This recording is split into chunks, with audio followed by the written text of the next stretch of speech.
Good afternoon, everybody. My name is Brian McCall. I'm the Public Information Officer for the Clackamas County Sheriff's Office. We just wanted to update you today with a statement from Clackamas County Sheriff Angela Brandenburg about the shooting incident this morning involving two of our deputies. So we'll begin with the statement from Sheriff Brandenburg. She won't be taking any questions, but she will read the statement, and also we'll then talk with Dr. David Zonies, a trauma surgeon here at OHSU, who's familiar with the treatment that our deputies received and some of the details on their injuries. So we'll start with Sheriff Angela Brandenburg. Thank you.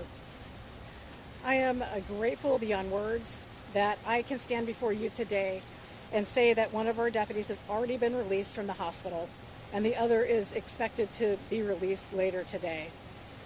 Our deputies put themselves in harm's way each and every day, facing unknown circumstances, and I'm so thankful that both of our deputies survived today's potentially fatal encounter. Around 7 a.m. this morning, a deputy who is a field training officer with 10 years of experience with the Clackamas County Sheriff's Office and a recruit deputy in training were dispatched to a report of a burglary in progress at a business in the area of 70th Avenue and Southeast Johnson Creek Boulevard in unincorporated Clackamas County. The deputies arrived and located two males on the scene.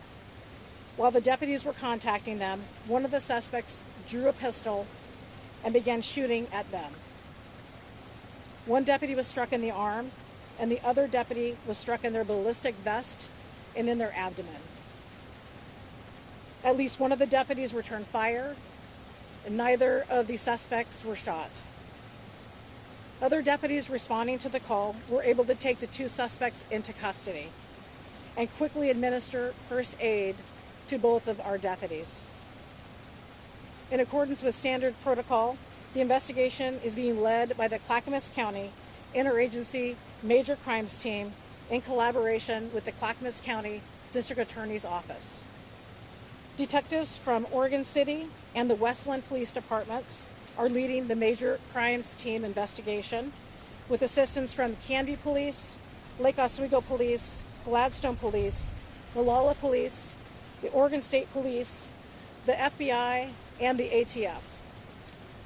The investigation is ongoing, and further information regarding the investigation will be released by the Clackamas County District Attorney's Office. I want to thank everyone who responded to the scene and our fellow law enforcement agencies, American Medical Response, and the amazing staff here at OHSU and our community for their outpouring of support. Thank you. I'll turn it now over to Dr. Zonies, and he'll answer some questions. Good afternoon. My name is David Zonies. I am one of the Associate Chief Medical Officers for OHSU Health System and a trauma surgeon here at OHSU. Earlier this morning, as you heard, there were two sheriff's deputies who were admitted to our trauma center after sustaining ballistic gunshots. They entered the trauma system. They were treated in our emergency department. I'm happy to report that one of the sheriff's deputies who sustained an injury, it was a ballistic injury to his pelvic bone, resulting in a fracture and to his flank, has already been discharged from the trauma center. So we're really pleased that he'll be making a full recovery. The second sheriff's deputy sustained an injury, a ballistic injury to his left upper arm, resulting in a ballistic fracture. And he is currently still in our trauma center, but he's in good condition, and we're just actively monitoring him. And we anticipate that hopefully in the next day or so, he should also be released with hopefully a very good recovery. OHSU is very proud to have cared for these two sheriff's deputies. We have a phenomenal trauma system. We are one of only two trauma centers in the Portland metropolitan area that can manage major trauma injury. Our system worked the way it was intended to. We were able to rapidly care for both of these deputies and be able to manage and care for them so that they can have a successful outcome. With that, I'd be happy to take any questions specific to this. So what kind of team was required to immediately care for them when they first were admitted? Yeah. So we have a team of nurses, physicians, respiratory therapists, pharmacists. Trauma systems are a very involved system of care. All of those individuals coalesce and arrive to receive the patient, and that entire team is ready 24 hours a day, 7 days a week, and they were there to receive both deputies. What kind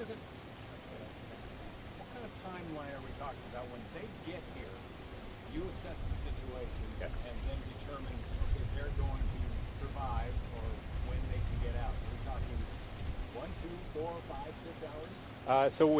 So we're always present and available and ready to receive patients 24 hours a day. We immediately assess the patients from the time they come off of the ambulance. And honestly, the trauma system begins even before the patient arrives to the trauma center. And so we really have to commend the excellent work of our pre-hospital providers who assess patients, make a decision that this patient needs to go to a major trauma center, and then we're there to receive them. Once they enter our system, our trauma surgeons, nurses, emergency physicians make these decisions within minutes. And so from there, we make decisions whether someone needs an operation, whether they need a special intervention, and then we have all of the other complex support services that can only exist at major centers: special radiologists, special proceduralists, orthopedic surgeons. Everybody responds within minutes to assess that patient, give the best possible outcome. Can you explain how, if I've got this right, somebody who's hit by a bullet in a protective vest can get a hip fracture? Is the bullet bouncing around? Or? Yeah. So bullets are funny things. They don't go in straight lines, and so once they leave the firearm, they tumble, they bounce, and when they hit an object, they continue to bounce as well. And so bullets can really either go in sometimes straight, but typically in off angles. And so this particular injury, the deputy was quite lucky. One, that he was wearing protective armor, and then secondly, that the injury, although it did fracture his pelvis, was just millimeters away from his internal organs, which would have led to a very different path, requiring emergency surgery and potentially a much different outcome. Did either that was one wound, not shot in the vest and shot. I'm only aware of the injuries that we see at the time. Did either have more than one gunshot that hit them? I can't speak to the specifics around that, just the injuries that we identify.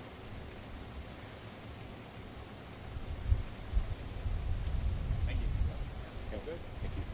Thanks, Doctor. Thank you. That concludes our news conference on this, and we just want you to know that our next available update will likely come out around 3 o'clock this afternoon from the Clackamas County District Attorney's Office. And thank you very much for coming. And that's expected to be their names, right? I believe the names of the suspects, but we haven't released the names of the deputies yet. Yeah. Thank you. All right. Thank you, everyone.